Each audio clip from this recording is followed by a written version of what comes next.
Our exclusive coverage of the crisis in Puerto Rico continues. Channel 3's Matthew Campbell was the only local television reporter to travel to the earthquake-ravaged island last week. He came back with some heartbreaking images, some remarkable stories that are resonating with the very large Puerto Rican population here in Connecticut. So, Matthew, what are you showing us tonight?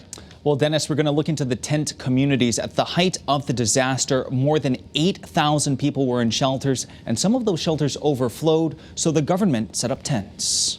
Drone 3 shows us this tent community in Sabana Grande, and this is a common sight throughout southern Puerto Rico, even now, nearly 2 months after these earthquakes destroyed parts of the island. So these families have been living in these tents. This one here is at a baseball stadium. They shower in makeshift stalls and use a porta potty for a restroom. We showed you students also learning under tents after their schools were destroyed, so years of rebuilding will need to happen in Puerto Rico. Now, after getting hit by Hurricane Maria in 2017, some families have had enough. They abandoned their earthquake-shattered home and turned to their relatives in the States seeking refuge. And I decided to have everything in the car, just in case we had to leave.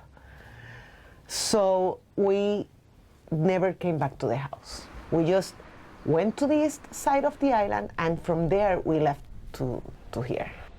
So tonight at 11, you will meet those fleeing these tent communities, see how Connecticut is responding and how tough the transition is for these people who became victims through no fault of their own. We'll see you tonight at 11.